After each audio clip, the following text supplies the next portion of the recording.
Welcome back. You're watching Closing Bell. Joining us on the show today, we have a very special guest to discuss the outlook for emerging markets in this current global setup. Marco Ravagli, Director and Senior Portfolio Manager for Global Emerging Market Equities at Deutsche Asset and Wealth Management. Marco, good afternoon. Welcome to the show. Good afternoon. Thank you.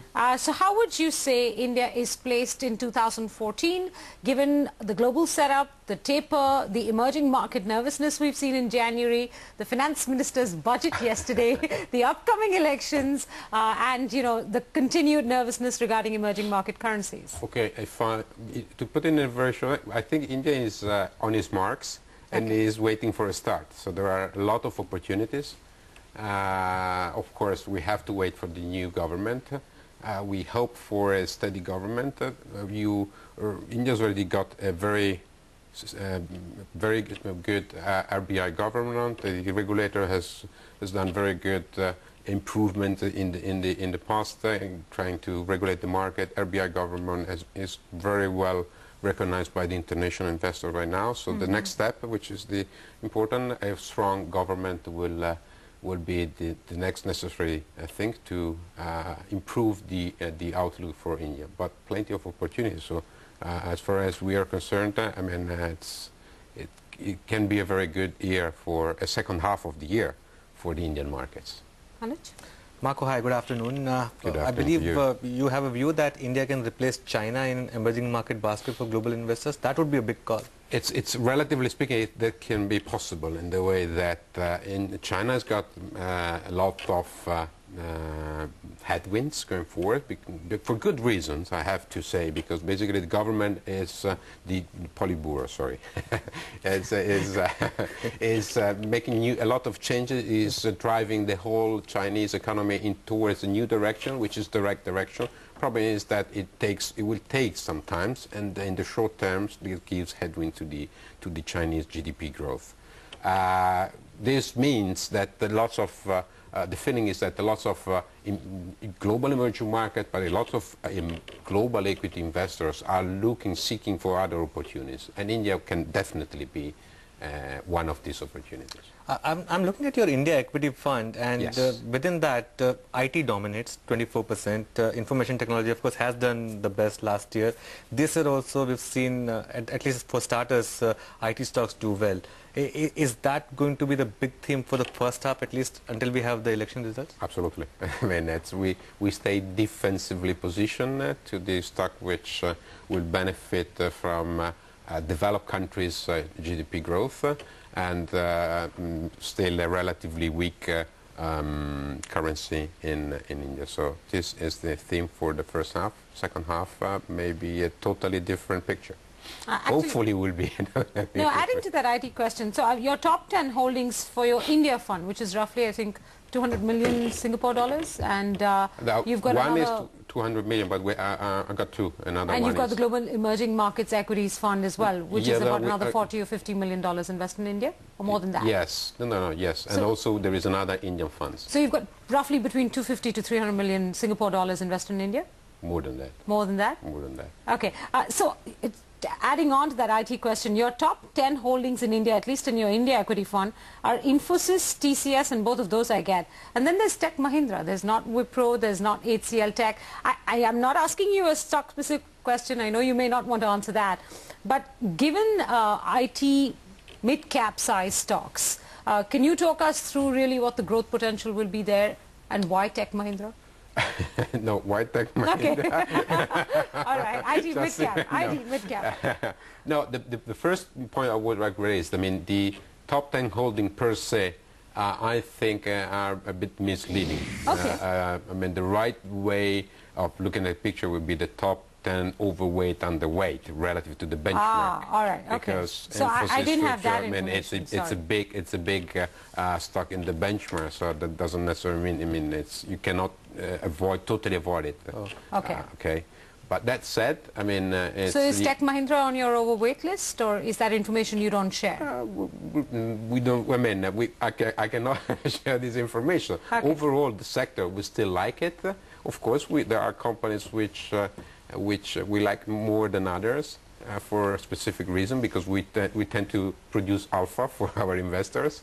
But overall, the sector is still in a very, very good shape, given the resilient growth in U.S. in the IT sector, and hopefully we're seeing some signs of recovery from the U.S. market, which has been very, very weak in the past 3 years. Okay, financials is 23.4%. Again, and the Nifty itself, financials are about a quarter of the Nifty. Yeah. So is that just a call that you have taken to benchmark yourself to the index, or are you overweight on the financials for the second half of the year? We are neutral weighted in financial, but we have a very, very strong bias in favor of private banks against PSU banks. So Okay. so we prefer quality because we think that the quality of the growth and the NPLs of the private bank sector in India is much better than the PSU. Going forward, again, the financial sector can be possibly an overweight if the outlook for India will improve due to a more stable environment, mainly for the global GDP environment and a better, a clear government, a strong government. Okay, I think telecom's on your list of sectors that you're invested in as well, except that it's on the bottom of that list, the least exposure. Is that predicated on your expectation that this sector is going to be burdened with high debt, and lower yields, so to speak, in terms of customer revenue in the years to come?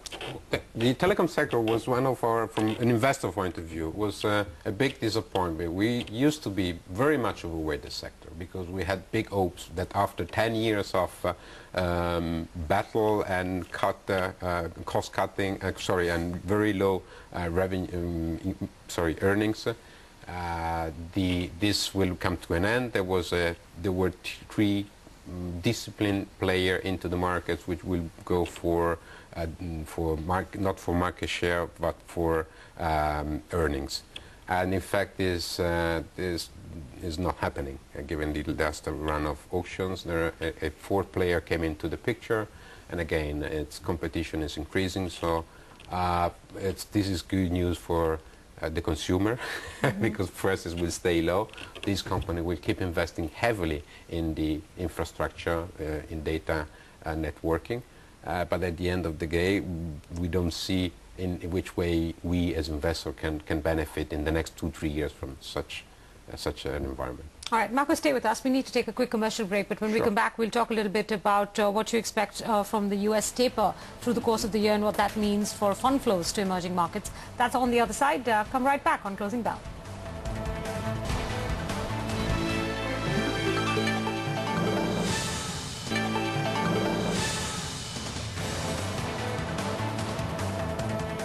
Welcome back. You're watching Closing Bell. We have with us Marco Ravagli, Director and Senior Portfolio Manager for Global Emerging Market Equities at Deutsche Asset. How do you see emerging market fund flows work out through the course of 2014, predicated on your expectations of how the U.S. Federal Reserve taper will play out through the course of the year?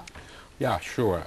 Actually, the taper has been a headwind for the emerging markets overall for the last year, and it still is a headwind for the same markets. The funny thing is there is a kind of a dichotomy on that, because on one side many economists predict that emerging markets will recover in the second half, mainly due to the export recovery of the export recovery towards the U.S., which means that the U.S. economy should stay strong. But if the U.S. recovery will stay this strong, probably the taper will happen sooner rather than later.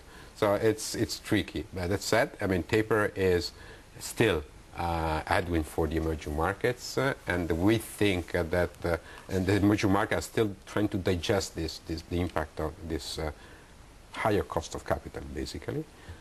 We are getting closer to the inflection point, and that will be probably the bottom of the market. So, Marco, is there a chance that in second half emerging markets correct some of the underperformance that we have seen for over 1.5 years now? That's what we think will happen. I mean, of course, it's very, very difficult to perfectly time it. Sure. But I mean, first quarter, second quarter, there's still a clear divergence between in the speed of growth between developed countries and emerging market countries, which means developed countries growth is speeding up, and the other side, emerging market growth is still slowing down. This will probably turn in the second half of the year, and therefore we expect the markets to improve in the second quarter. So I have one final question. I don't know if Anush has one. And I'm trying to understand how foreign investors will look at India in the next 6 months. The 3 months in the run-up to the election, and then maybe the 1 or 2 months after that, sure, till a government settles in. Will you stay away from doing any changes to portfolio in the next 6 months, and mostly play it cautious? Or will you be actively looking to play this market? Just give us a sense of how foreign investors are looking at India for the next 4 or 5 months. As we are long-only investor, we tend to take position for the medium to long term. We most likely do any big changes in the portfolio in the next 3 months. After the election, we can be very fast. We don't need 3 months to see what happened, because I think that in the new government, if India will end up, we have a strong government, a clear majority. The new government may come out with a program much earlier than the 3 months, and I think that many investors are just on the sidelines, on the border of the Indian markets, waiting to get in. And we are exactly more in that position. Okay, so my final question is that if that hypothesis works out, the market gets what it wants, yes, in terms of government formation, what would be the pecking order of India in terms of emerging markets? Would it be right on top, or would it be somewhere in middle of all the markets in terms of preference of India among other emerging markets? India can, if this happens, as far as I'm concerned, India will move on the top of the list. That's clear, because there is so much, there are so many opportunities, so much to be done, and as I said, the money flows can turn very quickly, because there is a lot of, I wouldn't say a wall of money, but there is a lot of money waiting, looking for alternatives, and India can be a very interesting alternatives. All right, you've given the market something to look forward to. Marco, thank you so much for your time, and thank you, Joe, for joining us here on Closing Bell. Enjoy the rest of your India stay. Well, Marco has given us a sense of how foreign investors are looking at India over the next few months. Let's get a more short-term view from Nimesh Shah.